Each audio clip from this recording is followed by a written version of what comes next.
So why don't we get started? On the printed agenda, it has the electronic access information, but nobody's going to get that unless they read it. So I'm not going to announce it here. So the meeting will call to an order, and I have Mike and Barb moving and seconding the confirmation of the agenda as amended. Any discussion on that? Anyone have anything they want to? So we're amending to add in members' privilege, right, John? Yes. Okay. That's correct. Okay. So, I got my little thing here. Seeing no members in let's vote. Is there anyone opposed to this? The confirmation of the agenda? No. Seeing nobody opposed, I'll ask clerk to confirm we have quorum still, that council members are still in attendance. Yes. Yep. Okay, so I declare that resolution has been passed by unanimous consent. Declaration of pecuniary interest. Anyone have anything to declare? They can declare now or anytime through the meeting. Hearing none. Nothing here. Okay. We'll move on to the adoption of the minutes, and that's moved by Martin and seconded by Brian. Is there any discussion on the minutes? It's the minutes of the March 4th council meeting and the April 1st special meeting. Hearing no comments. Is there anybody in opposition of this? Okay, seeing no members were in opposition. Lindsay, is we still have everybody? Yes. For quorum? Yep. Okay, so I'll declare this council resolution passed by unanimous consent. Next, we'll go on to the report of the municipal officers. Acting Clerk Lindsay, Breen, 6.1.1 CL 2020-010, a request to purchase a road allowance. Be it resolved, the council receives staff report CL 2020-010 for information, and the council directs staff to proceed with option as outlined in this report. Now we have that moved by Jason and seconded by Michael. And does anybody have any discussion, or just move or second, or have a plan for which option that they would like?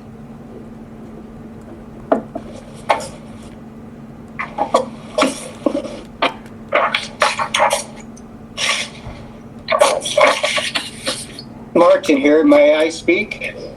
Yes, you can. The first time I saw this, I automatically had a red flag over it. And Okay. don't ask me why, this didn't seem right. So I'm going to go for option one, mainly because it could be something that could hit future council, just like we've been dealing with things from Old Egremont, Old Troton, and it's an asset. So I'd like option one myself. So. Okay. Anyone else have any thoughts? Jason here. Oh, go ahead, Jim. I go for option one also. All right. Dave, and then Barb.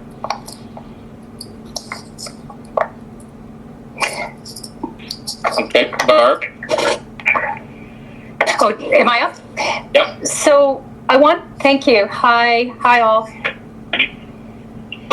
First off, how are we supposed to put our hand up? Because I don't see a hand up. Lindsay? You'll just have to start speaking, Barb. We don't have that option. Okay. Thank you, Mr. Chair. And to Lindsay, I'm wondering, we seem to be opening the door to an influx of these requests, and I'm not in favor of selling it at this time. Is it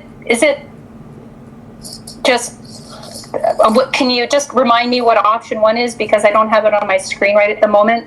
Yeah, so I think that was tell them that we're not interested at this time. Yeah, so option 1 is to just say no, basically, and I'll let them know that that was the decision. Option 2, just like the last one, is for the planning staff to bring back a report. And you'll see further in the agenda, he has that report for the one on 89 that we heard last time. So we can either, choose option 1 and that's a no, or option 2 to hear back from the planner on this one. I just wonder if Jim Ellis wanted to maybe add to this at all. He maybe doesn't, but it's just a little bit different of a scenario than the one on 89. Yeah, good morning, good people. I'm trying to refresh my memory too. I don't have it in front of me either. Is this the one west of Swinton Park? Yes. Yes. Yeah, so I think this is basically, this road allowance is this guy's laneway. And I think it's cleaner, like we're not going to put a road up through there. It would be much cleaner to get this off the table and get the liability out, our responsibility out of our hands. It is basically his laneway right now as far as what I can recollect, and I think he needs it. Okay, thanks, Jim. So to me, that sounds like it's a lot like some of the back laneways in Dundalk that existed for years, but were a lot of trouble that we had to get rid of. Does anyone else have any other comments with that? Yeah, Dave. Dave? Yeah, well, you go ahead, Jason. No, I agree with Jim. The liability office, and in that situation, he's using it as his laneway. I go with option 2, but my opinion. Okay.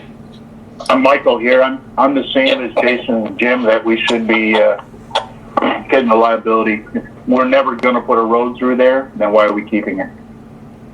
Okay, thanks. Dave? Yeah, and again, I'm going to talk in relation to, because this is always what I think related to these things is risk. And the risk issues of an accident happening on that may be low, but if there is an incident, because of joint and several liability, we may be 1% liable, but we'll end up paying 99% because we got the deep pockets. So I think that needs to be a consideration whenever we make these or look at these kind of things. If there's ever a fate of hope that we're going to use it, yes, we should retain it. But if there's never going to be, and in this case, I'm very familiar with it. It is a driveway, a laneway, and within less than a kilometer, there is another road allowance that is open and functioning. So it would really not have a purpose in the future in relation to road allowance. Okay, thank you.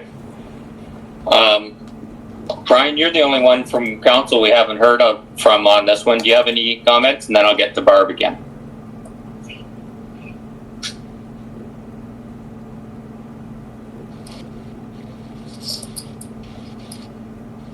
No. Not hearing anything from Brian. So, Barb, if you'd like to go ahead. Okay.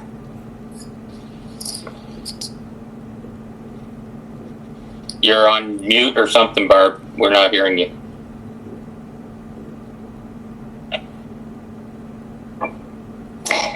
I only got half of what Dave Milne said. I don't know if anyone else is having. It must be the internet Again, in Holstein, because Brian told me he can hear us, but.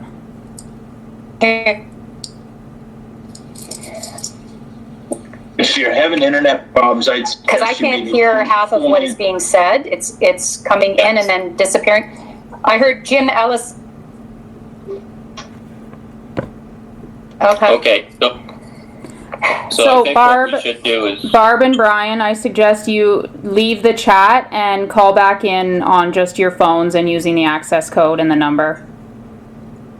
So let's take a recess, John. Yeah. I'm doing that now, Lindsay. Okay. Okay. I can stay on and I'll call in.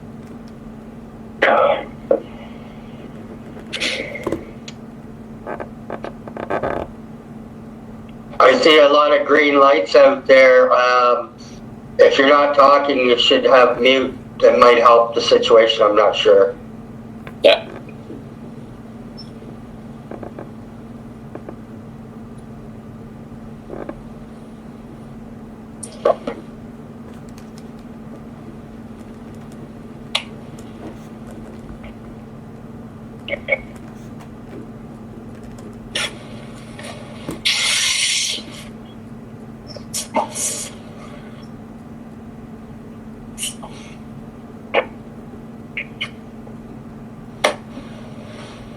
Okay, Lindsay? Yep. Okay, I'm going to leave the meeting through Wi-Fi Okay. so I can figure out how to do that. I think she's caller 9. Yep. Okay. So Brian, are Barbara's you back trying on? here. Maybe this will work better. Okay. So we got Barb. Do we have Brian? I think he's trying to get connected. Oh, he's caller 8. Okay. Hang on. So we've got everybody. Brian, can you hear me?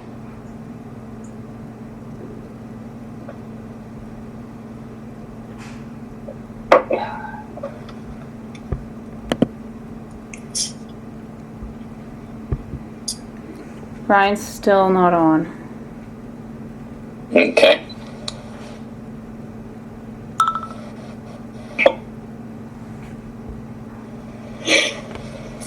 Usually I'm the problem child with this thing, so I'm glad you've taken the heat off me a little.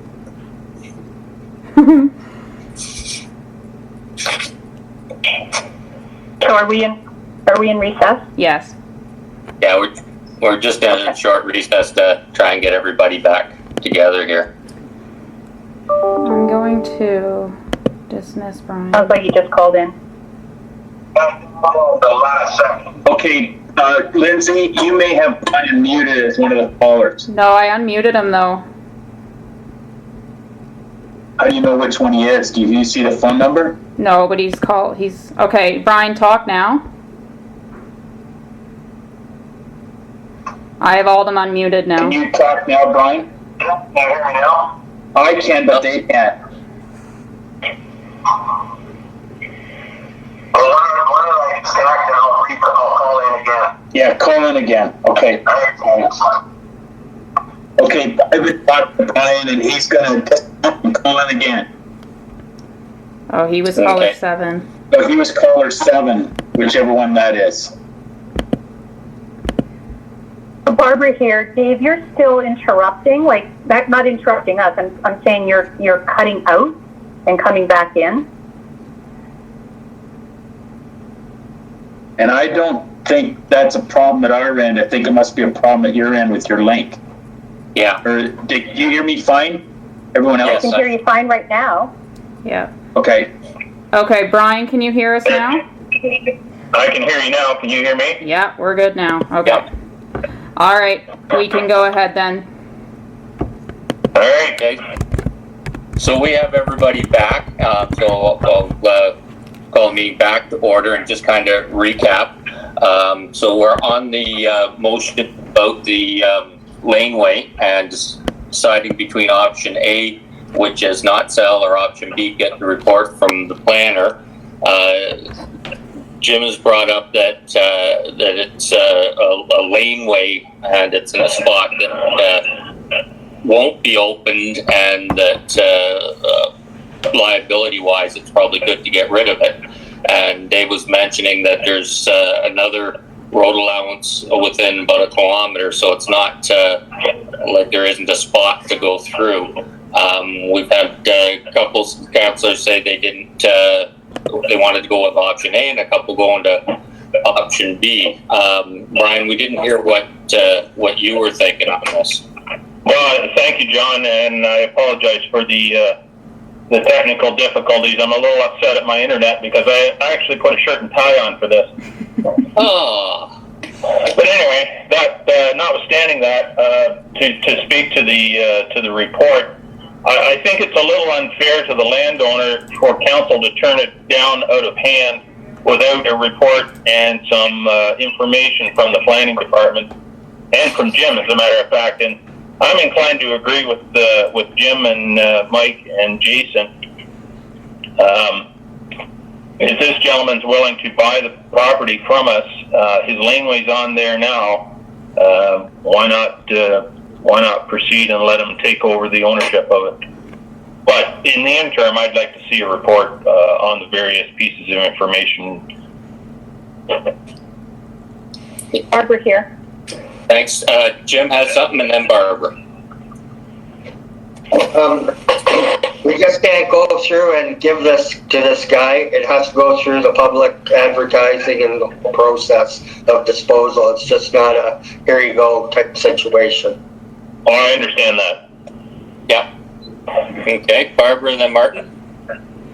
Thank you, Mr. Chair, and thank you, Jim, for that comment, because that was part of what we would get that in the planner's report. I do apologize for technical difficulties too, so I'm not sure if my message came across as I would want to know from the planner and from Jim and, from staff, the pros and cons. So I would want to support option 2 to get all of the information. So I'm not sure if the mover and seconder are willing to make a friendly amendment to change their option 1 to option 2, but that's my opinion. Well, the mover and seconder are Jason and Michael, and they both of those two had said that they went for option 2. So I don't think we need to change the amendment. Thank you for clarifying that. Yeah, it was Martin that said that he was in favor of 1. So let's start. Thank you, Mr. Chair. Yeah. Okay, does anyone else have anything to say about this one? Martin? Yes? Yeah, I've got the map up on my laptop, and I didn't realize, I do have an opinion about the other one, but looking at the road, the laneway is obviously just not too far from the main road of 24. If we sell it, we don't have to maintain it again, right, Jim? That's right. Like, that would be their problem. Yep. To get cleaned out in the winter and etc. Yep, go ahead, Jim. Yeah, so we haven't been maintaining this, so it's been looked after as a laneway. And if they do purchase it, they will look after it then. Yeah, they'll continue to. Okay, so that's money saved there. So in lieu of that, I'm going to go on this particular report, I'm going to change it to a number 2. Okay. Option Okay. 2? Yep, option 2. Okay. So does anyone else have anything on this?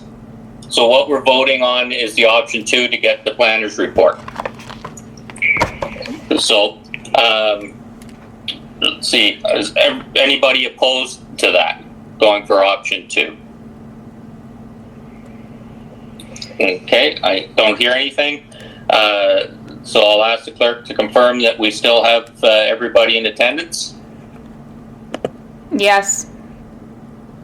Okay, thank you. So I declare this resolution has been passed by unanimous consent. We'll move on to 6.2.1. This is moved by Barb and seconded by Brian. PW 2020-017, equipment quotes and road maintenance tenders, award recommendations. Be it resolved, the council receives staff report PW 2020-017 for information, and that council approve the recommendations to award the 2020 equipment rentals, quotes, and road maintenance tenders as received. And the council approved the land lease agreement for civic address 225579 for the 2020 and farmland lease to Brandon Martin by bylaw number 2020-034. Does anyone have any comments on that? Jim, did you want to add anything to your report? No, not really. I think we mentioned in there that maybe for next year we would consider going out maybe 2 or 3 year option for some of the equipment, some of that standard stuff, getting bulldozers or excavators or trucks or whatever, just to be a little bit maybe more efficient that way. But no other comments on it. Okay, thank you. Does anyone else have any comments? Yeah, I have a question, John. Yeah, go ahead, Brian. I'm just wondering, why is the cemetery not in with the rest of the grass cutting tender? Yep. Well, all the other parks and so on in the rest of the township. Theirs was on a 2-year type schedule, and we didn't correlate it soon enough, and we'd already released this, so that's why we ended up missing the boat with Kevin. It kind of got caught after, but we'd already been through the majority of the process by then. Oh, okay. Okay, thank you. Thank you. Martin had something? Yeah, I was looking at the Hawkins Electrical. There's 2 bids there for the bucket truck and 2 men. The one with the streetlights maintenance, I can see them using for that. But the other one, the initial one, for 145 or 165, is that? Do we use that cherry picker somewhere else for trees and limbs? Is that why it's 2 separate tenders there? Yes, that's correct. Those are different type of services other than street light repair. Okay, thank you. Anyone else have any questions or comments? I have another question, John. Sure. I'm just wondering for roadside brushing. I've noticed, to my delight, some locations in the township where the brusher has done a wonderful job. I'm just wondering why there wouldn't be a tender in here to continue that work. Go ahead, Jim. That's our own machine that we're doing that work with, so there's no need to tender that out. That would be extra. We'd be adding another piece of equipment then to do it. So, being our own machine, if I might, Mr. Chair, being our own machine, I can assume that machine runs 24/7 then, right? Oh, no, not these days, but maybe someday in the future if you want it. Well, okay, just I'd be happy with 12 hours a day.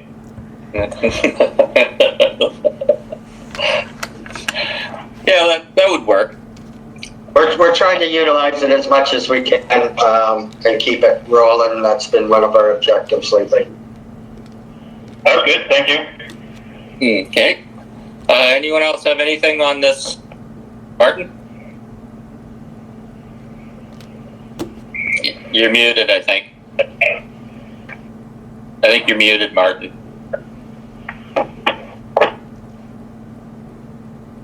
Yeah, for number 12, excavator rental, there was nothing highlighted there. You're not going ahead with that? Jim? Yeah.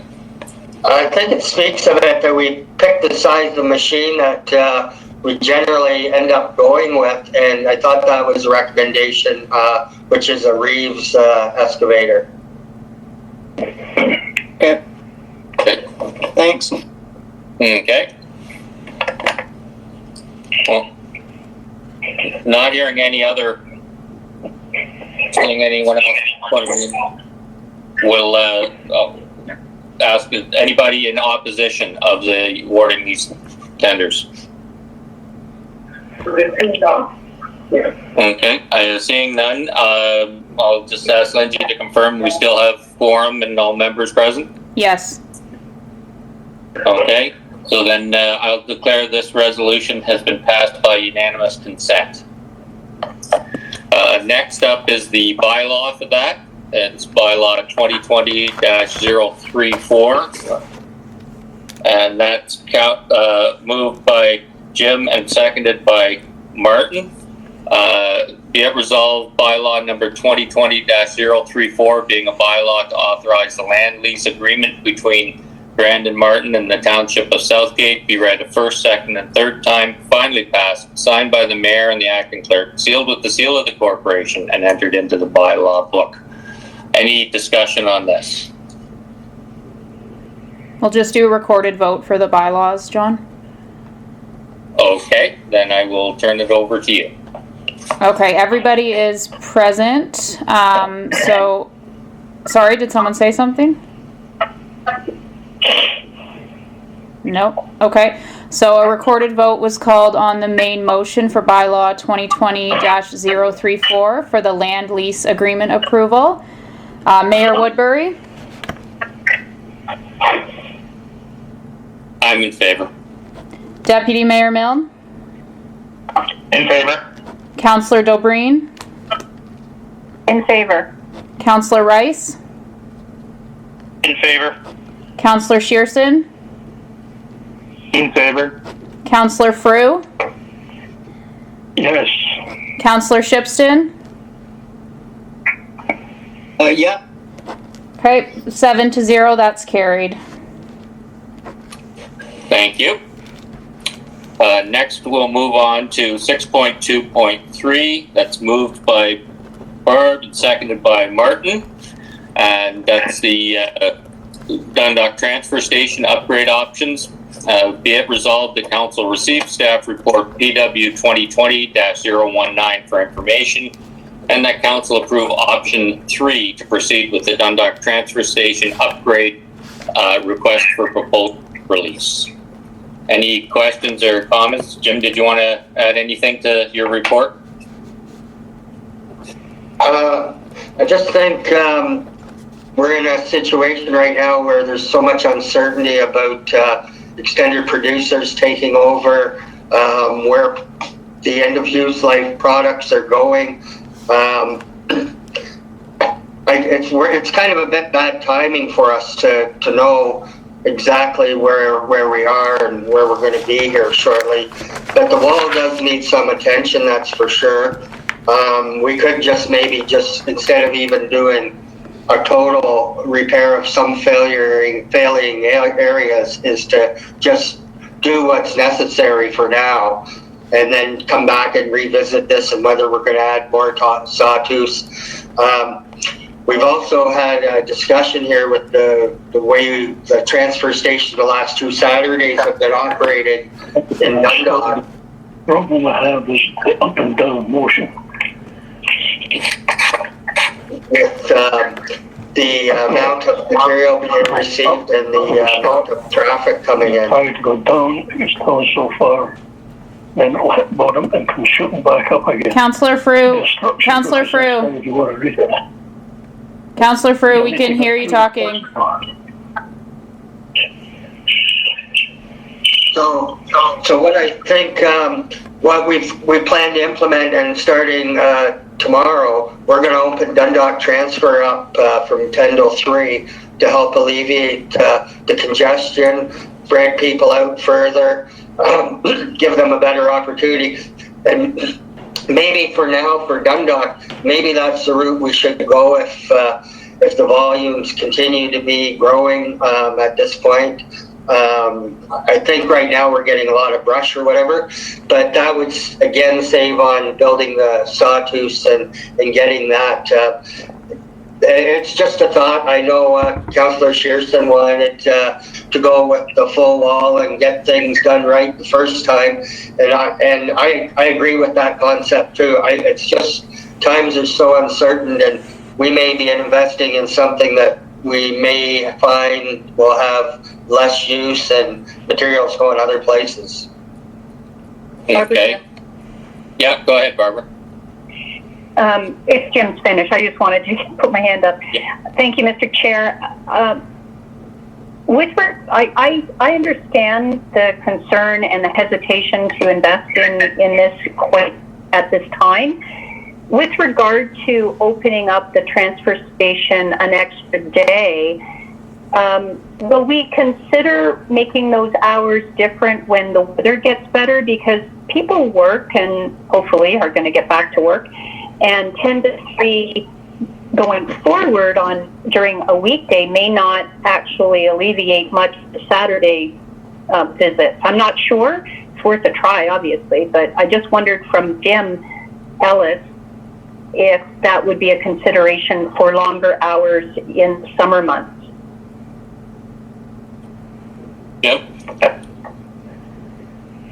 We could take it into consideration. Again, it's once the bins get full, then we get trouble because we can shuttle, and we have on this past Saturday shuttled loads out and brought empty bins in, but we get to a point where we can't keep, we don't have enough trucking, it's too far of a distance and everything.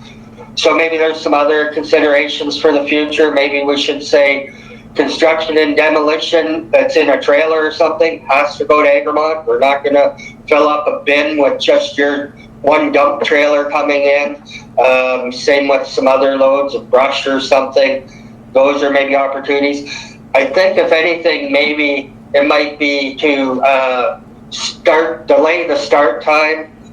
If we're concerned we're not getting people who can't get there after work, maybe in the better months go from noon to 5 or 6 or something. But that's our dilemma of the cross township move to get stuff back and forth. We only get one bin. That's going to take at least an hour and a half or so, at least that, to accomplish each trip. Thank you, Jim. All awesome, through Mr. Chair, all awesome ideas, and you're going to address them as you see necessary. I like the idea. If somebody's got construction materials already on a trailer, send them over to Egremont. But that's something that you can address. Thank you very much. Mm-hmm. Thank you. I just want to add to what, Dave, can I add to what Jim was talking about there, please? Yeah, so go ahead. To build on that, I think we have to really consider that this is a pretty uncommon time for us right now, if that's the right word, because we're in the midst of the traditional busy time at the transfer stations because of spring cleanup. Everybody's home doing that. They're not, some at work, some at home. So I think it's a very temporary solution, this opening on Thursdays, because I think we'll be very quiet when we get going again.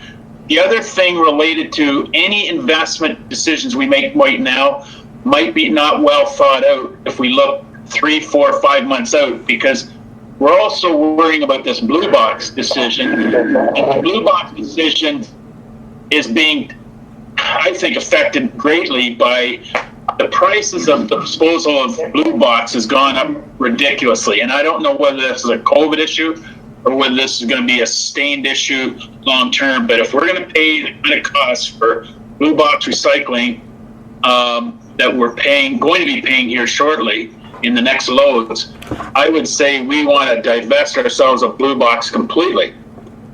But again, I'm just talking about it as I'm thinking, but somebody needs to collect it. Maybe we're contracted to collect it. Maybe we won't have bins there. So even the decision of knowing how many sawtooths we have or need in the future is kind of up in the air. So I think what Jim is saying is just do the least cost solution. And maybe in 6 months we'll come back and say, hey, we need to build 5 more sawtooths. I don't know. But I think it would be unwise because it's such a time of turmoil with all waste right now and going forward. So I think if we may want to make decisions 60 days out rather than 12 months out. Okay, thank you. Mark? Yeah, I was originally looking at number 2. I thought that would be a kind of good way, but last night I was looking at it again, and because of the blue box issue and because of nobody really knowing where that's going, I think number 3 is the best solution for this time. And as Dave just said, we don't know what we're going to have for recycle because they're only going to be taking the heavier stuff so they can fulfill their commitment to the program. There's a lot of recycles that are going to go end up in the dump. So where do you go? So I'm with number 3, and I totally agree with the move to do it Thursday for a short term. because I was at the dump yesterday and a bin was filled by 10:30. So, yeah, I'm for number 3. Okay, thank you. Anyone else have any comments about Michael, go ahead. Yeah, okay, I'm for Jim. For sure, we got to do whatever we can to make the site safe. I don't think I'd want to spend any more money. You know, my goal was to put the new wall in and make it that, you know, nice and clean, because landfill probably won't be going away. But at this point right now, with everything that's going on, let's just make it safe. And here in Grey Highlands, we've seen the increase double. And in the last 3 weeks, ever since people were told to stay home, it's just crazy busy here. And we're dumping bins that we only dump usually once a week. We're dumping them once a day. So I can see that everybody's out cleaning up right now. Nice April. But I think it'll back off once we get into May and June. But as I said, I think we just need to do what we can for now until we find out what the programs are going to look like. Because it's all going to get pushed out probably now with this, because there's not going to be money. So, yeah, thank you. Anyone else have any comments? Jason, John? Yeah, go ahead, Jason. Yeah, no, I agree with option 3 as well. And as far as Jim was talking about brush and construction materials and stuff coming there, there's lots of room there to save a bin, you know, or a busy day. Couldn't we dump brush, construction, wood, or whatever in a pile? You know, come in there every couple of weeks with the loader, crush it down. You'd get 3 times as much in the bin. I don't know how much brush and stuff comes in, or wood material, but I mean, we have to put it right in the bin. Can we not stockpile it there? And when we have some time, you know, you come in with the loader, crush it down, you get twice as much in, and that would save some bins for your garbage. Just wondering, Jim. Okay, Jim? Yeah, so we get into a couple of those situations, and we did 2 Saturdays ago, and it was brushed a lot coming in, three bins, and we ended up putting some on the ground. That's a little bit of an easier clean to pick up, and talking to Ernie, we still had picked it up a few days ago. We hadn't caught up with it. But our ECA doesn't allow us to let certain things be at the transfer station just on the ground. Definitely garbage is one of them.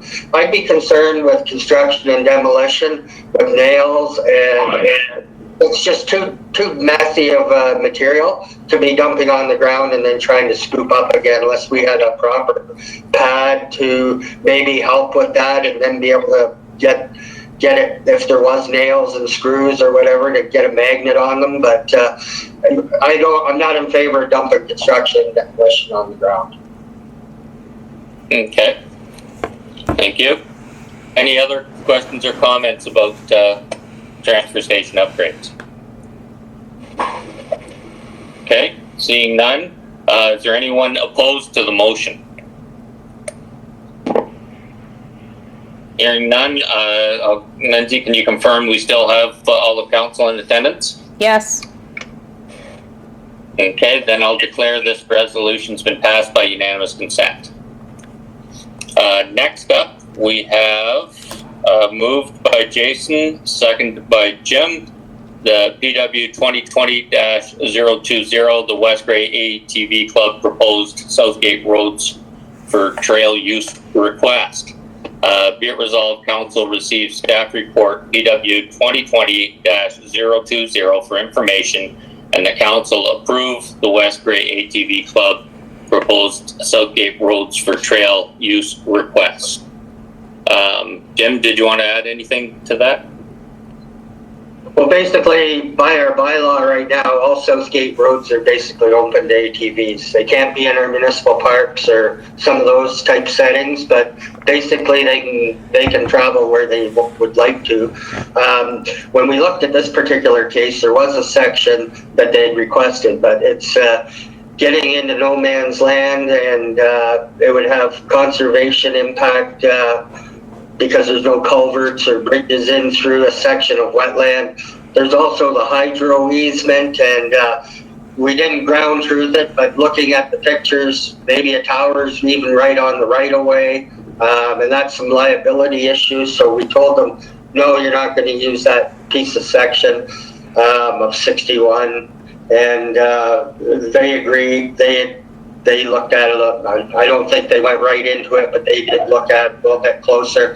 They did include in what they sent us some West Grey roads, and 109 is county road to get out to the Spot Restaurant. I've indicated in the report we are not authorizing that we have jurisdiction to allow that. I believe 109 for Grey County is an ATV allowable road. Basically, though, is what they're going to do is put their little sign up on at the intersection or whatever with the arrow which way or whatever. So again, they're basically traveling these roads now, but it'll just be indicated with their trailing system. Okay, thank you. Are there, Martin, you have a question or comment? Yeah, John. Jim, I've got the list in front of me. How many of those are non-winter maintenance roads that we have? Which would be a lot more fun to drive for the ATVers. I was just wondering. I think in that list, if I recall, and again, we're going to have to figure out how to get stuff in front of us here. I don't think there's any involved at this point than the piece that we told them they couldn't travel through. Okay, thank you. Thanks. Any other questions or comments? Barbara? Barbara? Through the chair. So Jim, you mentioned wetlands and conservation areas and West Grey roads and county road.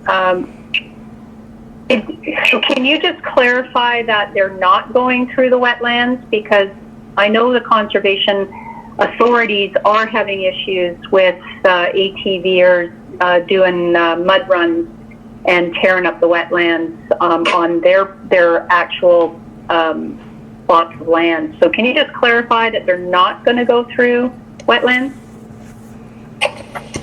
Okay. Yeah, that section that we identified for not traveling would have those implications.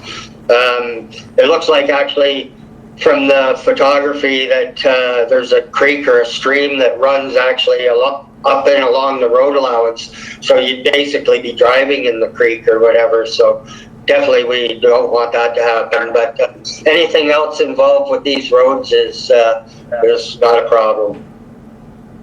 Thank you. Okay. Thanks. Brian? Oh, Brian and then Martin. Thank you, Mr. Chair. My concern here is that why are we even considering the request, or rather suggesting that we approve the request when they're already allowed to run on our roads? It just strikes me that if we pass a motion giving approval, then we're assuming liability if something goes south. Why would we not say something to the effect that we don't object to them using our roads because of the bylaw number, whatever? We don't see motions like this or approvals like this from the snowmobile clubs that use the roads. So why would we do this with ATVers? It just strikes me as we're just opening ourselves to liability here. So Okay. I think they do carry insurance with having the club membership, and what they, I guess, basically want to do is create the map and show the map with the signage so people can follow that they're going to get from A to B on their trail system. I do ATVing. It's a great sport.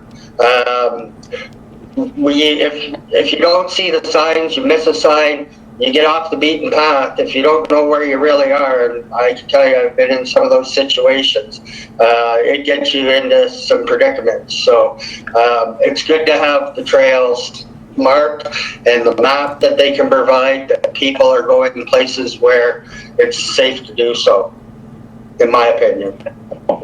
If I might, John, just follow up. Sure.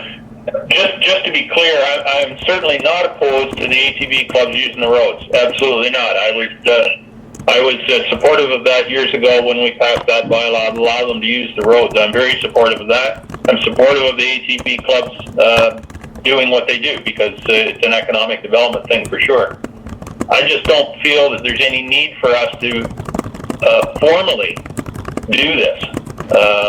If they want to put their sign or their little arrow on a fence post to show where the trail is, have at it. I don't think we need to be approving anything here. I'm a little bit leery of the liability piece, that's all. Okay. Maybe I'll speak to that. Sure. Yeah, so I think Brian makes a very good point. I think it's important maybe how we word this back is that we could state in the order of we don't object to their trail, but that there's a disclaimer that we're not endorsing the safety of the trail being proposed.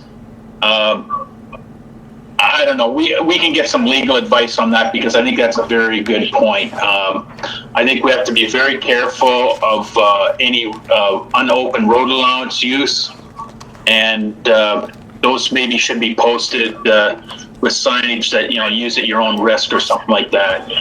There is, from a recreation side, there is an onus on users of a trail to use at their own risk, and maybe we could also talk to the county trail staff and how they work some of the stuff related to the railway trail. I think it would behoove us, if you don't mind, Mr. Chair, I think it would behoove us to at least have a telephone conversation with our legal counsel to see what implications we may be opening ourselves to here. Okay. Michael here. Just like Martin first and then Michael.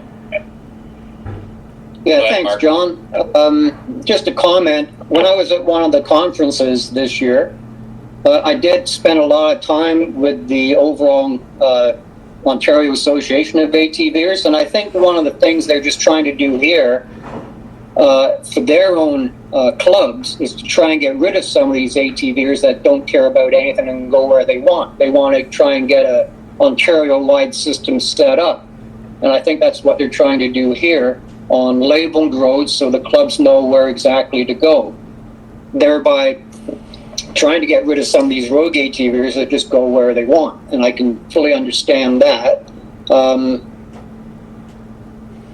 So I'm kind of in favor for it. I think Dave's got a good point about doing a disclaimer or what have you. But the whole point of this, I think, is for the ATV clubs to get together and do an Ontario-wide master plan. So I think we should endorse that with some legal advice. So whether that's talking to our lawyers or talking to Greg Bruce, but I'm in favor of the principle. So Okay. Thank you. Yep, Michael. Tom, are the girls I'm getting just here? kind of worried about the liable. I'm muted. When you say that, yeah, no problem, but I don't think that we need to. If our roads if they can go down and out with the license plate, they want to put it on the map, that's fine, but why we're endorsing it, just to me, it's just another thing. If someone gets hurt out there, they can look and say, well, Southgate endorsed it, why can't we? Like, I think we need more legal, and then just let them use it. Okay, thank you. Anyone else have any comments? Jason, John? Oh, sure. Okay, Jason, then Barbara. Yeah, I agree with Brian. I was actually just going to bring that up before he did. They're already allowed to use the roads, so why say that? And from a personal perspective, I have 3 ATVs myself. I'm just a little worried if this is a designated trail. It happens right near my place on the snowmobile trail. The trail runs the road because the swamp's at both sides. And I've been going down there in the winter, and there's 15, 20 snowmobiles in a row right on the road, which is a bit of a not real good, I don't think. And I'm just wondering if we have this designated trail, is that going to happen with the ATVers? Right now they're allowed to go on the road. Figure out the map yourself, I guess. I'm just worried about that. Maybe too much use on some of them roads and hindering the traffic and stuff. But I definitely agree with Brian. They're already allowed to go there, so we really better check into the legal aspect of it. That's it. Okay. Yep. Thank you. Barbara? Through the chair, would it be appropriate then to defer the approval of the request pending more information as discussed? I think that would be a good idea. Are you moving that? I would. Can you Okay. can you just repeat what you said, Barb? Brian, since you... Yeah, I'll second. Okay, thanks, Brian. And Lindsay, you wanted Barb to repeat? Yes, please. Okay. Certainly. I would move that we defer. We can receive it for information, but defer the approval of the proposed Southgate roads for trail use request pending legal review. Okay, thank you. So that's your amendment then? Anyone else? That's moved by Barbara, seconded by Brian. Go ahead, Martin. Yeah, just a comment. It says on the report that, as I just mentioned, they're trying to do a grand master plan for the ATVs in all of Ontario. And if you read the report, they're hoping eventually to tie into Mount Forest too. So I agree with the new motion to defer it, just to get some legal.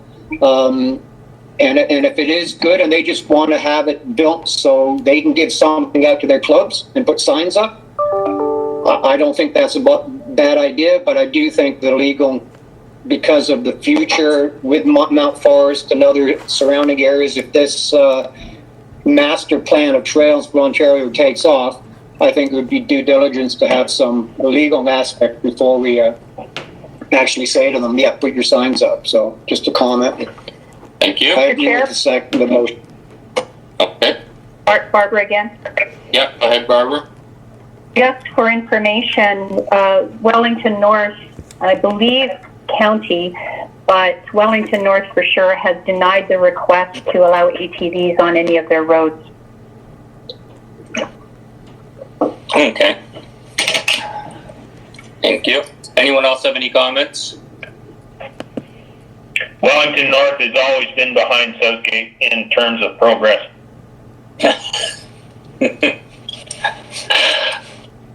Okay. So, I think it's great that they come to us to try and work something out. And, I agree with this motion too. So we'll take the vote on it now. Is there anyone opposed to the motion? And that's to defer this for legal advice. So that's the amendment. Okay. That's the amendment, is to defer it. Yes. So we're just voting on that amendment. So no one in opposition. Then we still have everybody Yes. in attendance, Lindsay? Yep. Okay, thank you. So I'll declare this the amendment passed by unanimous consent. Now we have to do the motion as amended.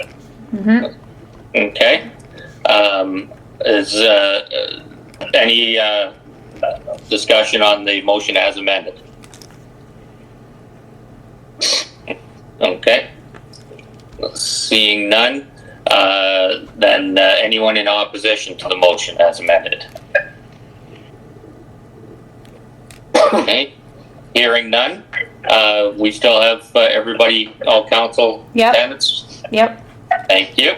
So I'll declare that resolution passed by unanimous consent. Next one is 6.2.5. It's the team leader Hopeville appointment.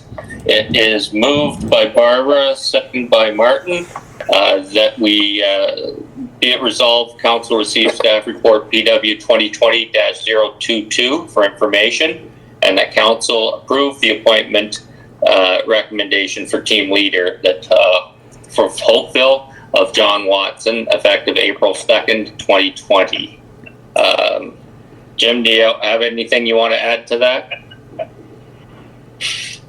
Last year we did this as an acting position, and John's blossomed very well for us and is doing a great job leading guys, and I'm grateful that we got guys like these that will step up and we can count on them. Absolutely. Thank you. Anyone else have any questions for Jim? Seeing none, I'll ask if anyone's in opposition to this resolution. Okay, hearing none. Lindsay, everybody still with us? Yep. Okay, so then I'll declare this resolution's been passed by unanimous consent. Thank you, and give our congratulations to John. That's good, and I'm glad he's in that position. Next, we'll move on to Clint's reports, 6.3.1, and that is moved by Michael, seconded by Jason, and that's the request to purchase the road allowance. It's be it resolved, council receives staff report PL 2020-009 for information, and the council proceed with option, and we'll have to name one, and direct staff to take all necessary actions to this option as outlined in the staff report. Clinton, do you have anything you want to add to your report? Good morning, council. I just want to add that each one of these really does need to be taken into consideration on a case-by-case basis. You had another one this morning that's been referred to me. You're probably going to get another one from Jim in the not-too-distant future. So each one of these really does need to be looked at in a case-by-case basis because first of all, they're all on different roads that have different significance to the township.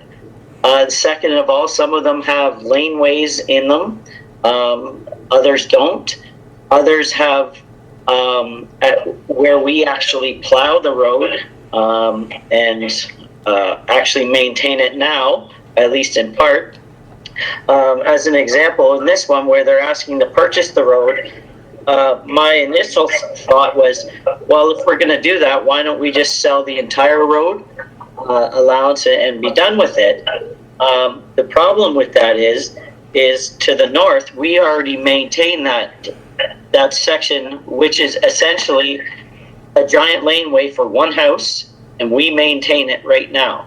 And the thing is, I don't think you're going to convince that landowner now to purchase the road when we already maintain it. So each one of these situations is different.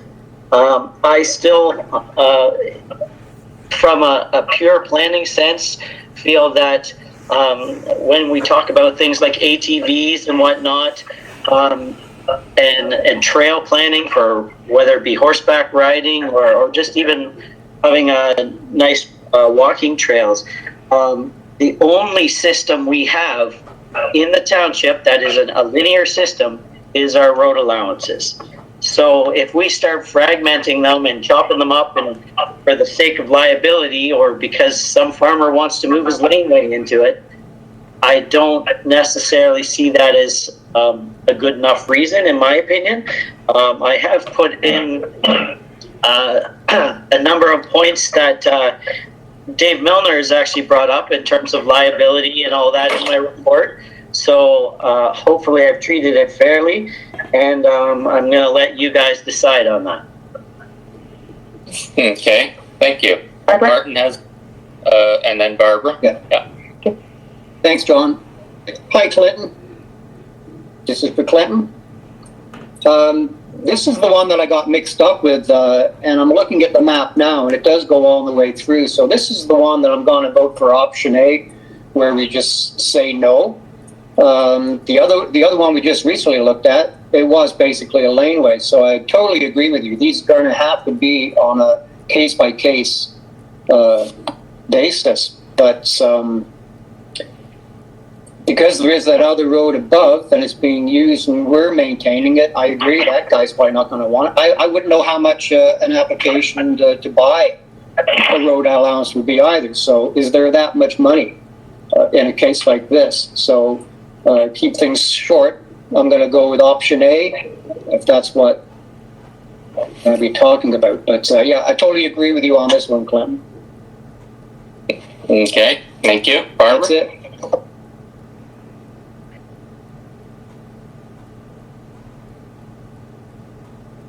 Barb, did you have something?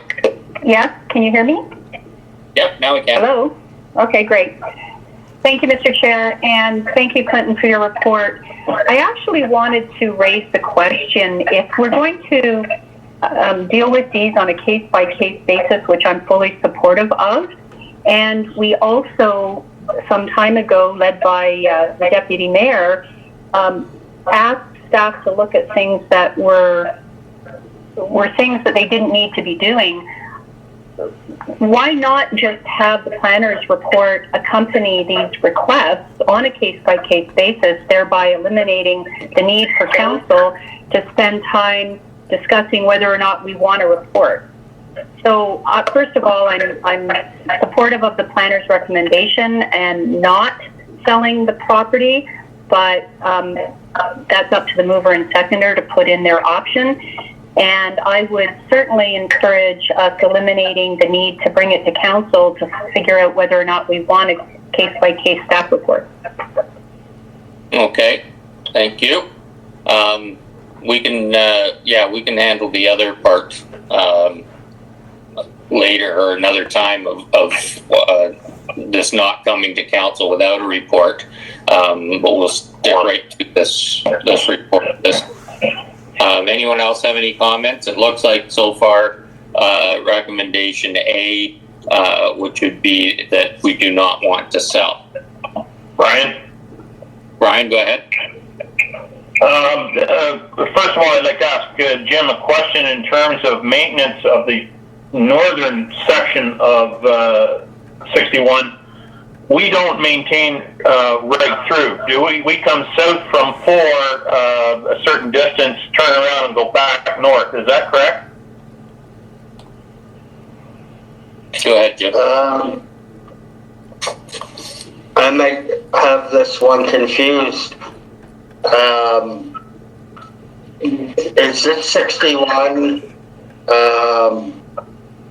We go from the we travel south down and turn around and come back out, and that's been happening long before since we started. So, but I might be not on the same page here, the right location. Is it 61 and? It's South of 04. Yeah, south of 04 and 61. Yeah. And from what you told me, Jim, we turn around basically right at the laneway, which is about 350 meters in to the field. It's quite a ways in. Yeah, that's what I'm thinking of. Okay, so my point here is that we do maintain a certain portion of the side road 61 in concession 4, but the side road from 89 north to the concession line is an unopened road allowance. So there's really no road there. We don't maintain it, haven't maintained it ever. I'm not sure why we'd want to hang on to it. I can appreciate Clint's report that he wants to maintain a linear system in the township for future trails or whatnot. I'm thinking that we're not going to build that road. We're not going to open it. Why not let the landowner use it? So I'd be in support of option B. Okay. Thank you. Anyone else? Jason here. Okay, Jason. I fully agree with Brian. I'm on the same page. Why wouldn't we? And I'd go with option B. Okay. Thank you. Anyone else have any comments?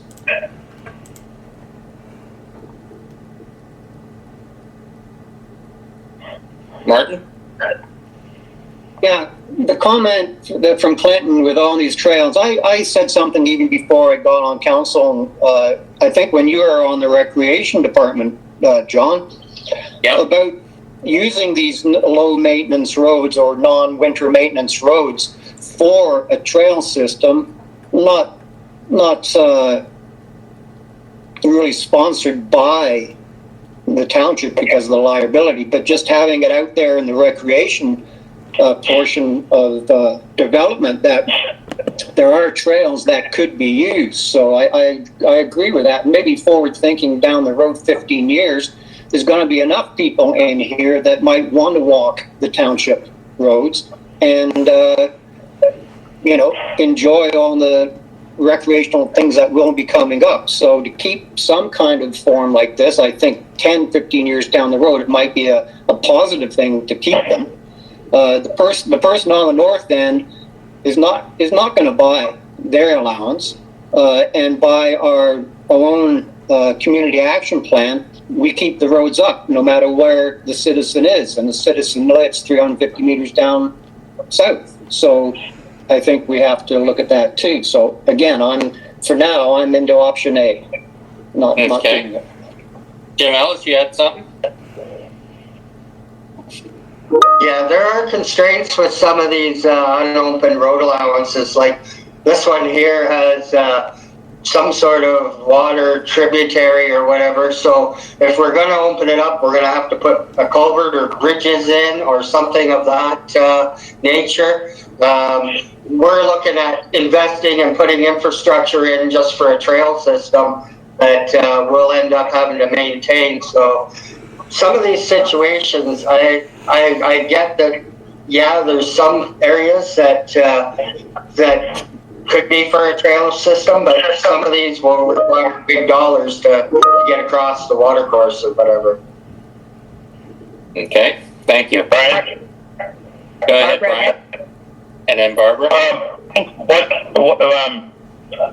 What I wanted to say was particularly the portion of 61 that's not being used, i.e. not plowed by us, that is a completely unopened road allowance. It's never been opened. Like a road has never been built through there. So to open it up as a trail, I agree with Jim. You're going to have to likely, at the very least, erect fences on both sides to delineate where the road allowance is, and then whatever else is needed, culverts, bridges, and so on and so forth, and maintain it. I fail to see any particular need for that type of thing in the future. Can I just add a comment there? Sure. Go ahead. I see your point there, Deputy Mayor Milne. I think you guys are actually getting a little too far down the road in terms of you're looking at all of the logistics of everything here. All we're simply saying right now is we want to preserve the possibility of that. We're not saying you need to go invest in coming up with the plan right now for where your trails are going to go and how you're going to implement that. We're simply saying if you want to do this in the future, you have to keep the road allowance open. If you don't, it's private property, and basically you can't allow it then. We're actually in situations now where people take over the road allowance for their own personal use. In that case, and then there are situations where people using the unopened road allowance get kicked off because people tell them that it's not theirs. It's essentially squatters. So I think we're getting too far down the road in terms of, yes, this is going to be a trail tomorrow. I'm not saying that at all. I'm just saying if you want the possibility at some point in the future to allow, everyone here seems to be in favor of ATVs and horses and that sort of thing. You want the possibility, you got to leave it open and in public hands. I'm not saying you're going to open it tomorrow and build a bridge and a road down there. but you need to leave the possibility open, is all I'm saying. Okay, thank you. Maybe I'll comment in addition to Clint. Okay.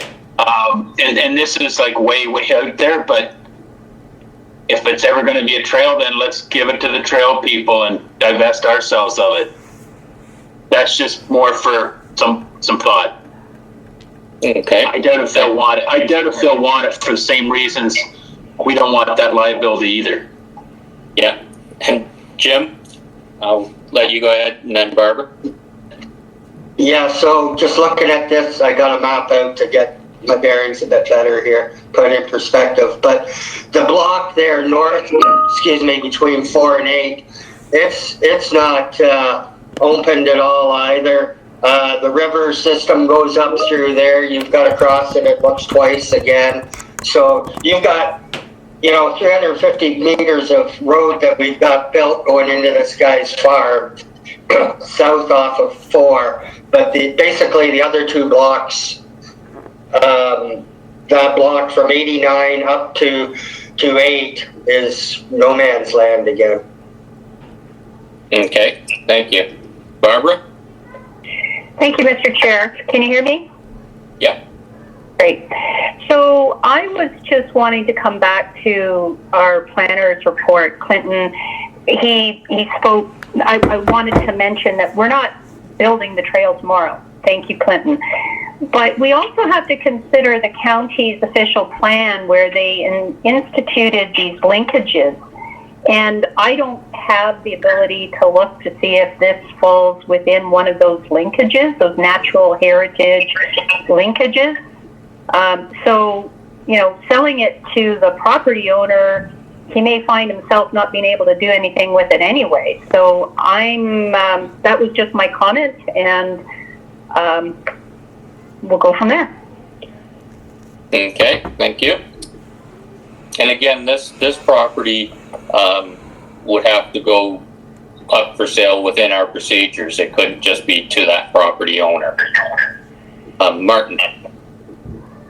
Yeah, I'm looking at the map right now just for Councillor Breen's comment there. There is one heck of a long swath of trees, so it could be part of that linkage.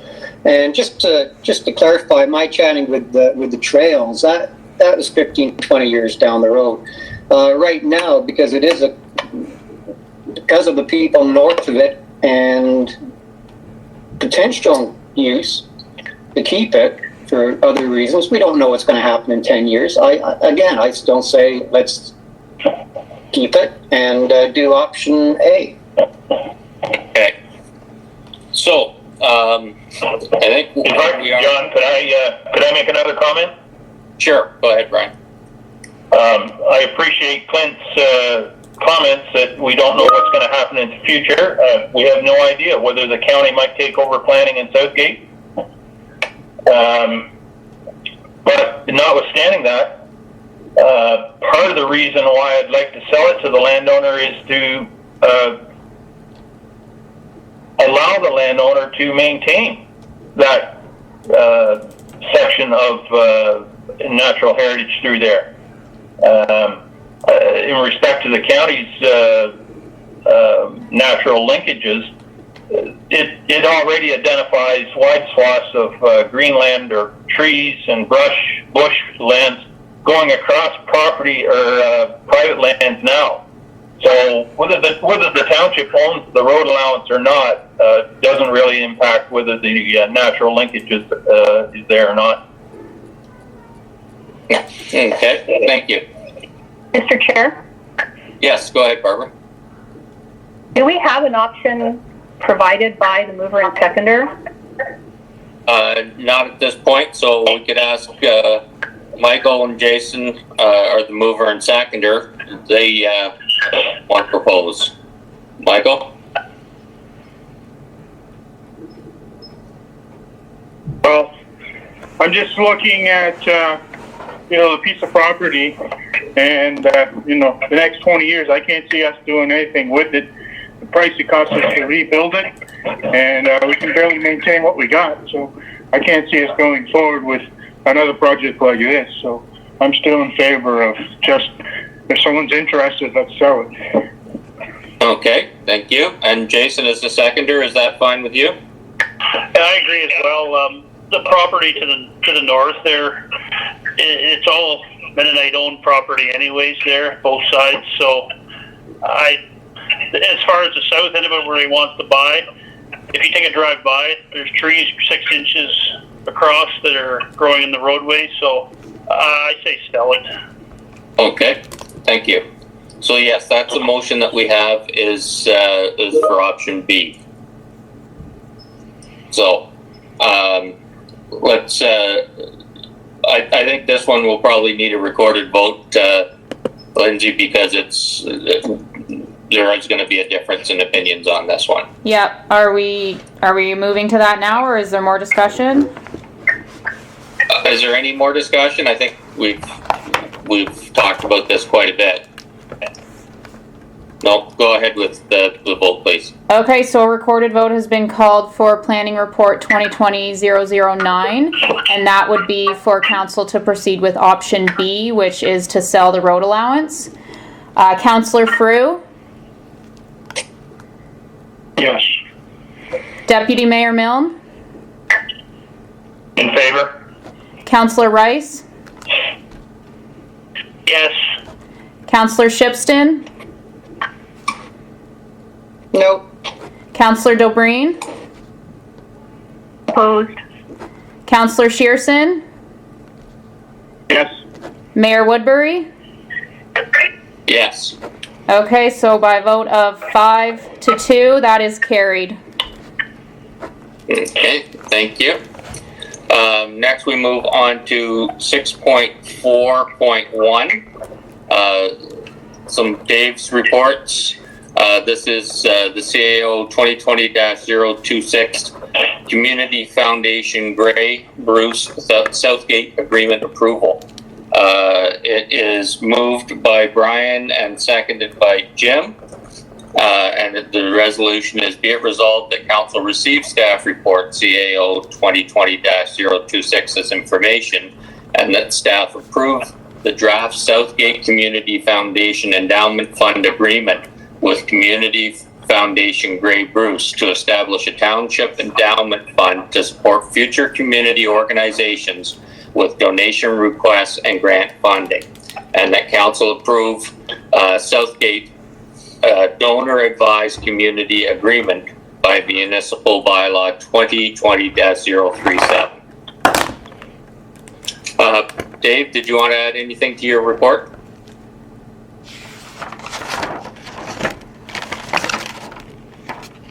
The only thing I may add that would put a different spin on this report that I would think we should really think about is should we delay this decision till 2021? And I don't know the answer, but I think we should debate this is should we wait till 2021, and is there a better place for $30,000 to be spent to support our community coming out of this COVID-19, because business is going to be needed to be supported. And anyway, I'll just leave it at that. I think that's a discussion of how we take a look at supporting restart of our community in many, many ways, from the standpoint of, using the tax stabilization reserve and other types of reserves like that, and the community funds for to stimulate the restart. I'll leave it at that. Okay. Barbara here. Go ahead, Barbara. So I was actually going to ask that, Mr. Chair. I always like our CAO's comment. This is a journey, not a destination. There's no rush to enter into this. And what did we know 3 months ago when we were talking about this, that we would be in the situation we're in today? And that 30,000 or 60,000, even if we defer it 2 years, could go a long way to getting people back to work and businesses opened and downtown revitalization or whatever we want to use it for. So I actually was going to suggest that we defer the approval until 2021. we can do it later in the year when we have a better feel for where we're sitting. Okay, so are you making that motion to amend this or to defer it? Yes, I am.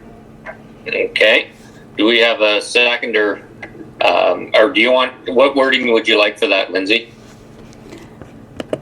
We can just do similar to what we did the last one, that just that council defer the decision until, I wouldn't even put a date on it, until a later time, maybe, just something.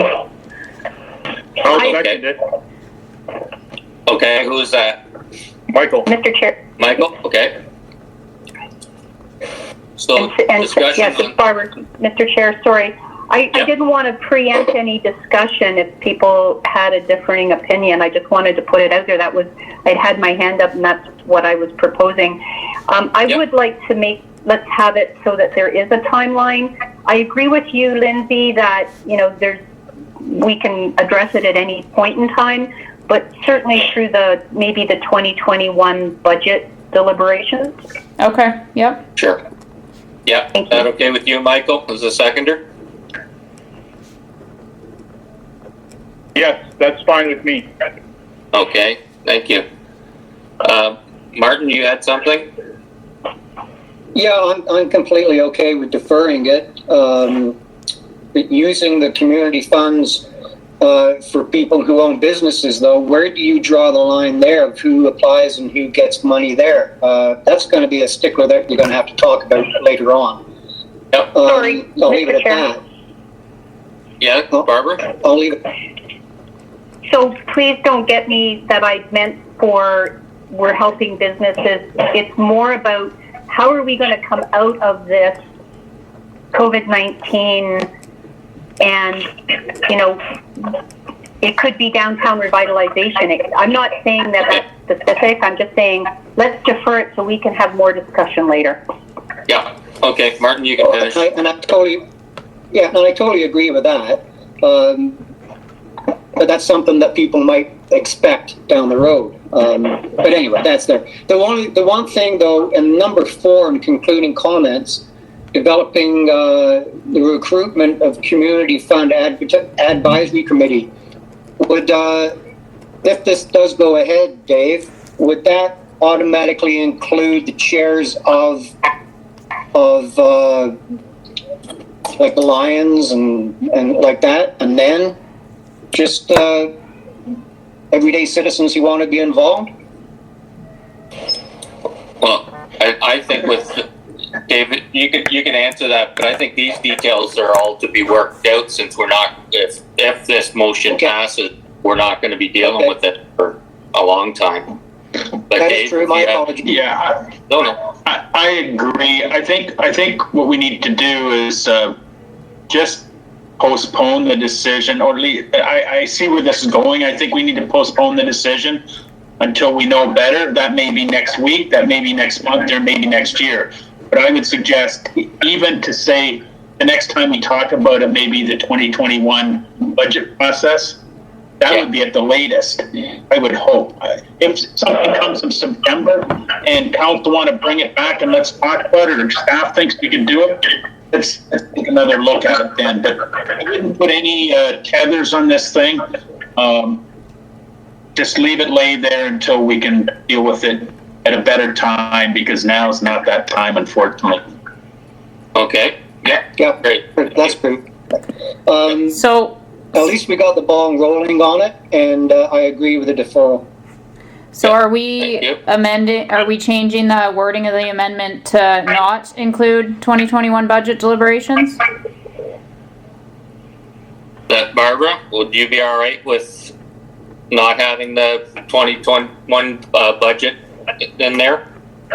Yes, Mr. Chair. It's that way we can come back earlier if we want, as long as we don't forget about it. Okay. Thank you. And Michael, you're fine with that not being in there? Yes, I am. All right. Not hearing any other discussion. I'd like to say, I have some comments, John. Oh, okay. Go ahead, Brian.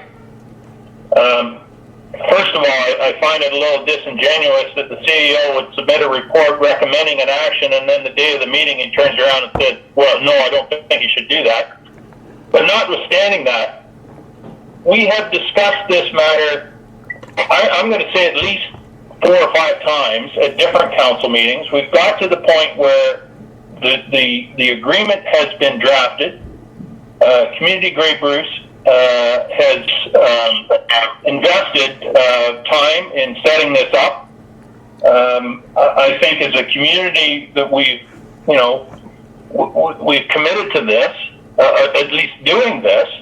I would suggest that there's no better time than to do this now, because the community needs to see that we're moving forward. We're not sitting back. I don't disagree that there is some uncertainty in the future, but let's have some certainty now to show that we're committed to moving forward. But so I'm not going to support the deferral. Okay, thank you. Mr. Chair? Anyone have comments? Barbara? Go ahead, Barbara. Just to this point, this was a staff report that was written at the beginning of March for the March 18th meeting, which got canceled, and then everything just changed on us. So I'm fine either way, but I'll stand by the deferral at the moment, and we'll see where the vote goes. Okay, thank you. Anyone else have any comments? Martin. Go ahead, Martin. Looking at the concluding comments, we could actually pass everything today up to number 4, because we don't, number 4, as I mentioned, was the recruitment of people for the community committee. But since all the paperwork, and Brian, that was a very good point I never even thought of, that people have spent time on getting the agreement and everything going. So as my previous comment, we've got the ball rolling. Let's roll it a bit further, except for number 4. So I'm kind of back walking on my deferral. Let's do number 1, number 2, and number 3 in the concluding comments. Okay. Well, the number 4 is actually just drafting the terms of reference and looking for approval for looking at the recruitment. So that's all stuff that we could do later for our consideration approval at a future meeting. Yeah. So that's just number 2. Yeah, and number 2, council approve the Southgate Donor Advised Community Fund Agreement, which work has been done on, and that council consider approving Southgate Donor Advised Community Fund Agreement with the Community Foundation Group by municipal bylaw. That's getting the ball rolling, and then we can maybe defer the other items. So this is taking a little bit more time, but we've had a good discussion here about it, and so any other thoughts, I guess? Okay. Anyone else have any discussion or questions on this? Michael here. Okay, Michael? Yeah, as I said about my reason for deferral more is not that I'm worried about I am worried about the future. I'm not sure how long this is going to last. And I mean, $30,000, we have a lot of people not paying their taxes. We still have to pay our bills. We're still going to go ahead with some road construction and stuff. So we need money. I mean, that money is available for us right now. If we invest it, yes, it's there for down the road. But, they say this thing could go on for 2 years. So, as people are not working and they're not paying their taxes and, the water bills, all that still adds up. And I mean, if we have that 30,000 sitting there that we can use it today without having to go through. Yes, I understand that we put work in this with Grey Bruce, and yes, we all were on favor for doing this, but we don't know the unknown right now. And yeah, we can sit back and just let things go, but I mean, it's 30,000 that we can use tomorrow if we needed to for our project. Mr. Chair, Barbara here. Barbara? I agree with Michael. The deferral is not to say that I'm not supportive of this agreement going forward in the future or in the next couple of weeks or the next couple of months, because I am fully supportive of moving this forward. I just I'm with Michael. We need to take a step back, even if it's just a couple of meetings till we bring it back. So I'll call the question on my deferral. Okay, so question's been called on the deferral. This looks like it'll be a split vote as well, Lindsay, so I'll let you take this. Yep. Just 2 seconds. Okay, so we'll do a recorded vote. That's on the amendment, which would be to defer the decision to a later date. Councillor Rice? Yes. Councillor Shearson?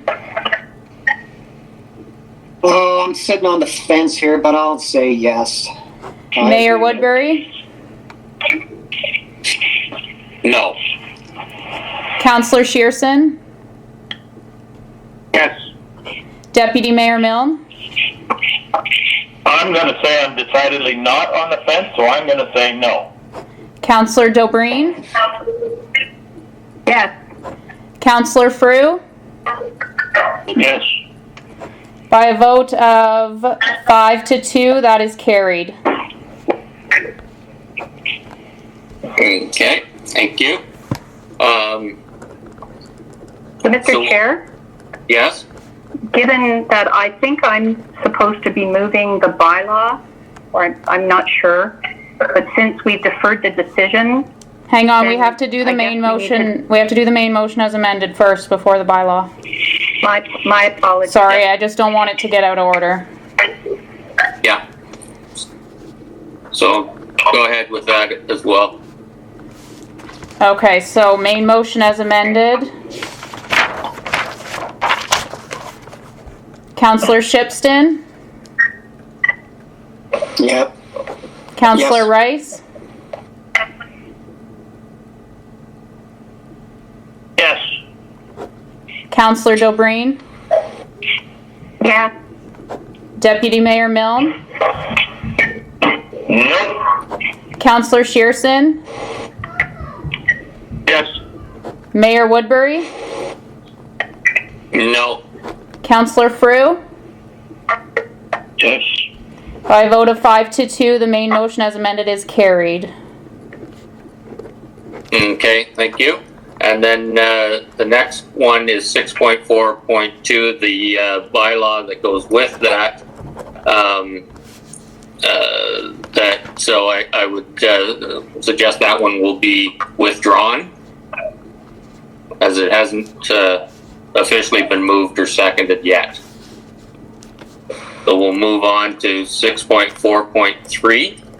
That is moved by Jason, seconded by Barb, and it's the fiber high-speed communications report.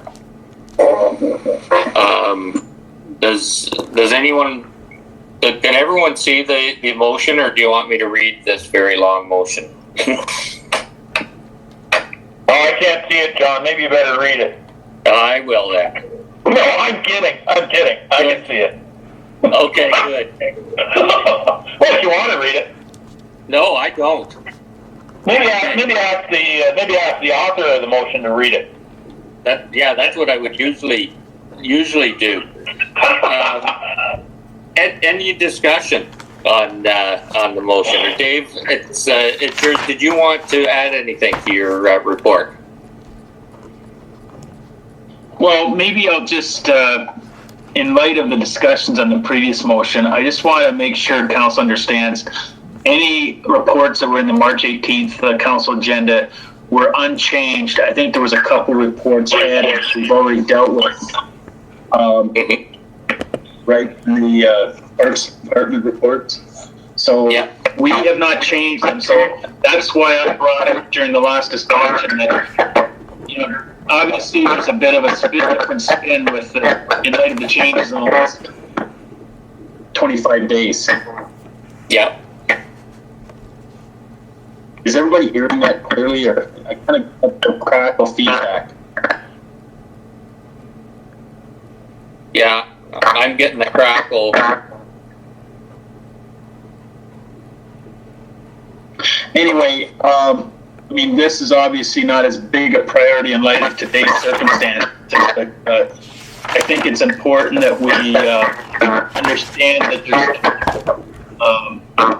I don't know what kind of forces, but business forces going on that's a bit unfair.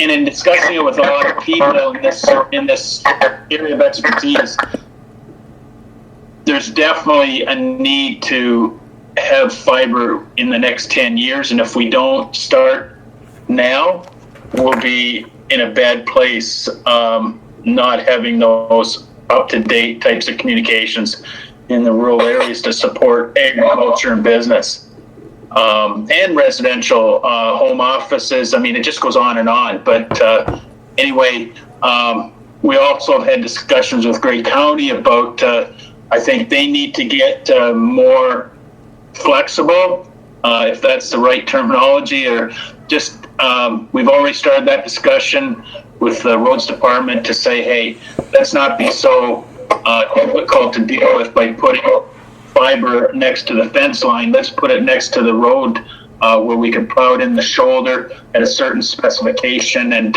make it more reasonable. They can plow 2 kilometers a day, and if it happens in the road section, or in the, I shouldn't say the road section, but in the actual shoulder of the road, where if they have to go back a property line, it's a much slower process and could add 50% to the project. So I'll leave it at that. Comment, John? Yeah, I think the report was well written, and from all the things I've read and going to the conferences, broadband is deemed more infrastructure now than it ever was. And if one thing this COVID-19 has shown us, that rural Ontario especially needs good broadband so we can connect and do businesses. So we'll get the ball rolling on this. I think it's a great report. And there was a line in page 80 that said, with all the drilling for the fiber optics in the ground, there's no hanging wire from poles and all that kind of unnecessary blight on the environment too. So I think we got to get going on this, because it is the new electricity. It is a new infrastructure that we all need. So just comment. John, are you there?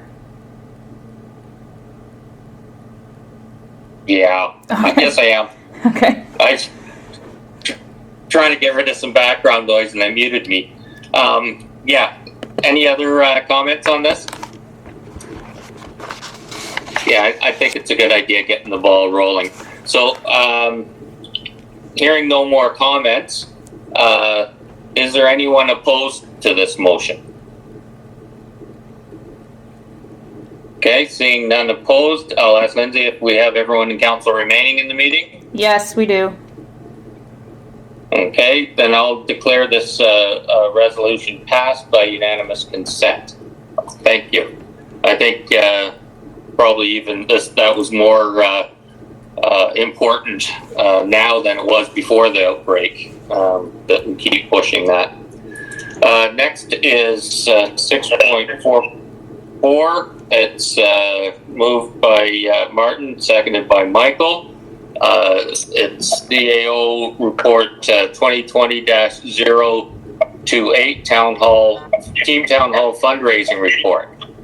Be it resolved, the council received staff report CAO 2020-028 as information, and that council approved the Dundalk Old Town Hall Renovation Fund donation form that will be used by Team Town Hall for project fundraising.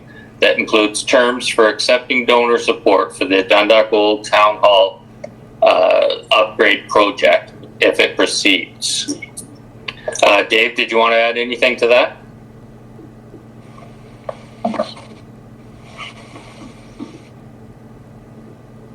Unmuting is important. Yeah. I think this report's self-explanatory unless there's any questions. Okay, thank you. And Martin. Yeah, no, not a question. I think it was well written. I think they're quite happy with it. I'm so glad in number 3 with the terms of agreement, it said all donations less than 20 will be redirected to other arts and cultural programming. So the community knows what it's all about. I think that was a very important part to put in that could have been overlooked. So good on that. That's just my comment. Great, thank you. Anyone else have any comments or questions? Hi, Brian. Good to see you back with your tie. And then Barbara. Go ahead, Brian. And there's Jim. Brian, you're muted. Sorry, does that help? Yeah. Sorry. Are you talking on your phone at the same time? Because it's going to do feedback if you do that. Yeah. Do you have a mic on your computer? Just experimenting. Carry on. You need to mute. Okay. You need to mute your mic or shut up your phone. There you go. Yeah. You might be better dressed, but that's about it. Barbara? Thank you. With regard to the form, through the chair to Dave, do we have a P.O. box number to fill in there? And then my next question was, for the donation date, by putting 2020, those forms, could it just not be 20 and then a dash so that you can fill in a year? The only thing that I would wonder is about the delays that Kingstown Hall are going to be delayed by these shutdowns and the inability to socialize and fundraise. We may need to be a little bit more flexible with the timeline. I'm just wondering how we address that if we state it that, if we haven't made a decision by the end of 2020, everything might be delayed. So, Dave?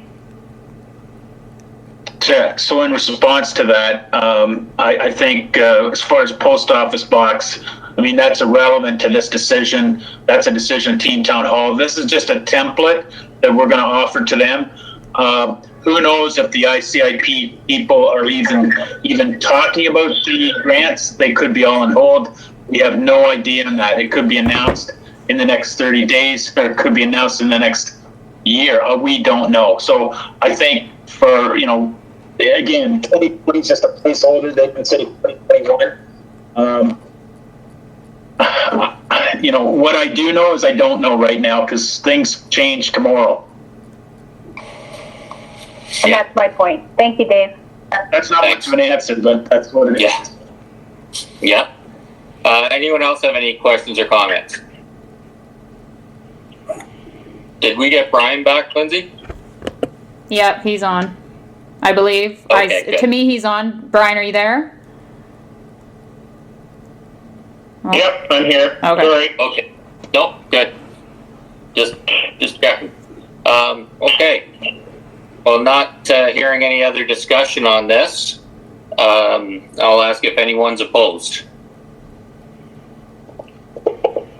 Okay, seeing none. And everybody's still here, Lindsay? Yep. Okay, then I'll declare this resolution passed by unanimous consent. We have no bylaws. The consent agenda. It's 8.1, and that is moved by Brian and seconded by Barb. Is there any discussion on any of the items?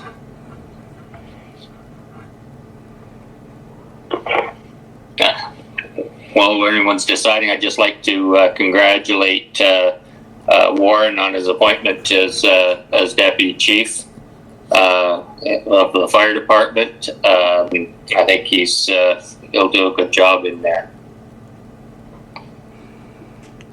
So, hearing or seeing no discussion, is anyone opposed to the motion to accept the regular items on the consent 8.1?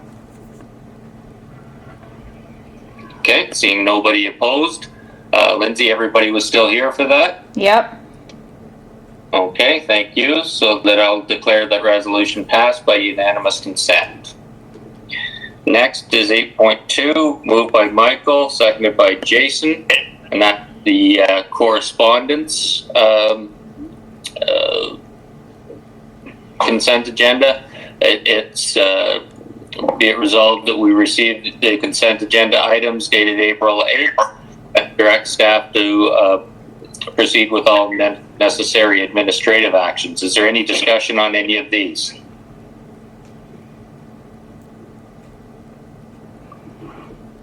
Okay, not hearing any. Is anyone opposed to any of these? Okay, seeing none, I'll declare that this resolution is passed by unanimous consent. Resolutions from other municipalities, 8.3. That's moved by Martin, seconded by Jason, and that's the resolutions from other municipalities. Does anyone want to pull any of these or discuss any of these? Okay, seeing and hearing none. Is anyone opposed to this motion? All right, seeing none or hearing none, I'll declare this motion passed by unanimous consent. And just to check, Lindsay, everyone was still here for that? Yep. Okay, thank you. There's no closed session correspondence or consent items, and there's no closed meeting. So now we have, I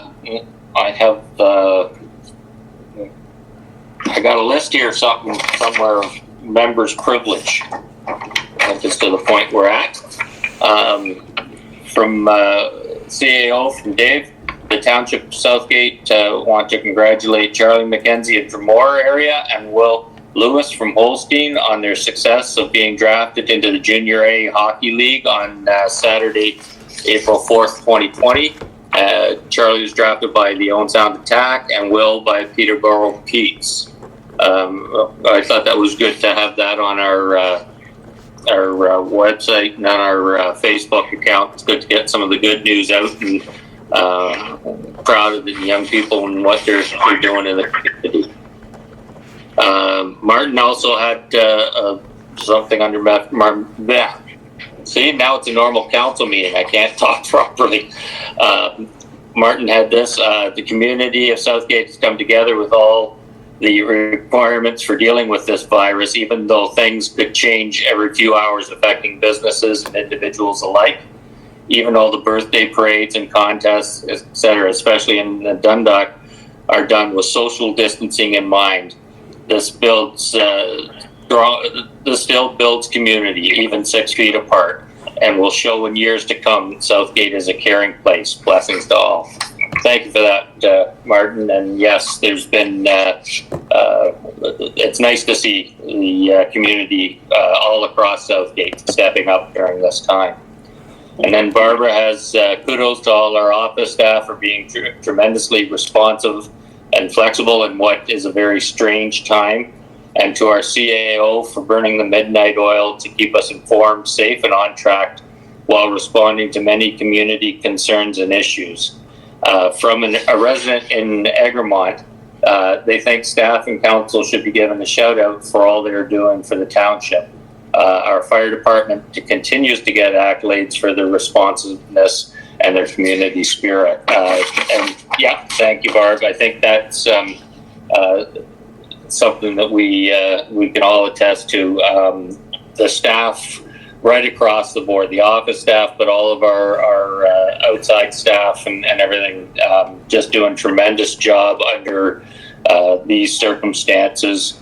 Our management team has been phenomenal with keeping in contact with their peers and getting kind of best practices that, like you say, are changing hourly at times. I think thank yous for this type of stuff wouldn't be complete without mentioning the CAO of Grey County as well, Kim Wingrove, and her staff for the support and sounding board they've been for everybody as well. But and Dave, yes, I can definitely say your leadership in this has been phenomenal. So I'd like to just echo that. Thank you to everybody. So the next. Yep. I'd just like to respond to this by saying this is not a one-person deal, let me tell you, from my desk, because we are talking, we're likely busier now getting nothing done in relation to township business moving forward in the future than I've ever seen it before. But we're talking, emailing back and forth, and this is very much a team approach. We have so many good staff with ideas, and just because you see something coming from me doesn't mean it'll end up coming from my thoughts. I mean, staff have been amazing, right from top to bottom, A to Z, however you want to put it. Everyone's been part of this team approach, and the bouncing off of our ideas with other municipalities, the clerks to the clerks, the public works to public works. There was a real nice thing happened the other day, and Jim announced it at our staff meeting. Great County Public Works Association are donating $5,000 to food banks, and I'm not sure that would get out there very much, but that's just amazing. I mean, Flato donating masks, and I should stop because I'm going to miss somebody. It's just incredible how the communities come together, this Easter egg hunt thing, and we've been consulting on that. I just urge people, if they're going out on the Easter egg hunt, practice social distancing, and we're recommending stay in cars because young people don't understand. A 5-year-old sees something on the lawn that is pretty intriguing to them. They don't understand what COVID-19 is, and these bugs that we're fighting are living on some of these surfaces for up to 72 hours. So we're employing at the office, don't touch things for at least 72 hours when it comes in, mail, couriers, shipments, because we want to protect. We're not only protecting ourselves, but we're protecting our families and our community in anything we do. So the decisions we make, and John's a big part of it with the emergency management as mayor, helping us out. And this is a multi-pronged, multi-thought process. And like someone said earlier, Kim Wingrove's leadership is incredible. I don't even know if she sleeps, but what her and Dr. A have been doing is amazing, and I'm going to leave it at that. Yeah, thanks, Dave. And you're 100% right.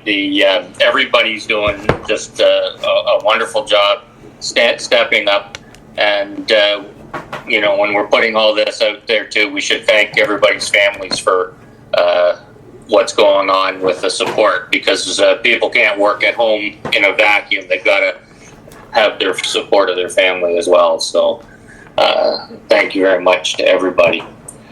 We now have moved by Barbara and seconded by Jim. Sorry, John? Yeah. Sorry, Mr. Chair. There was Yes. one other email that came in last night to all of council, and I wondered if you got it, because it was directed to you. You might not have seen it in time, but it was to thank the roads department for their speed in addressing the Wilder Lake situation. Their concern for the health and safety of the people of Southgate and all others is greatly appreciated. Yeah. Thanks for bringing that up. So we do have the confirming bylaw moved by Barb and seconded by Jim. That's a bylaw to be it resolved, bylaw 2020-042 being a bylaw to confirm the proceedings of the Council of the Corporation Township of Southgate at its special meeting held on April 8th, 2020. Be read a first, second, and third time, finally passed, signed by the mayor and the clerk, and sealed with the seal of the corporation, and entered into the bylaw book. So, Lindsay, that's confirming one. You want to do that by recorded? Yeah, we'll do that by recorded. I also see Councillor Frew has left the meeting. So maybe we should have a different seconder for that? Yes, was he? Yeah, we need a different He was the seconder. Yeah. Okay. I'll second. All right, Martin. I'll So second. Yeah, thank you. Okay, so go ahead, recorded, Lindsay. so recorded vote for the confirming bylaw. Councillor Breen, Yes. Councillor Shearson, Yes. Councillor Frew is absent. Deputy Mayor Milne, Yes. Mayor Woodbury, Yes. Councillor Rice, Councillor Rice, Councillor Rice has left the building. okay, Councillor Rice is also absent. Councillor Shipston, Yes. okay, that is carried. Okay, thank you. We got one more resolution to adjourn at 10:55, and you'll never guess who's moving this one. Santa Claus. Deputy Mayor Milne is moving our adjournment. Yeah. Thank you, John. Go ahead, Brian. I was just going to say thank you, John, for chairing a good meeting. Thank you. It's a learning process for all of us. Oh, it is so. Yep. Yep. So we are adjourned. Thank you, everybody. So. Thank you.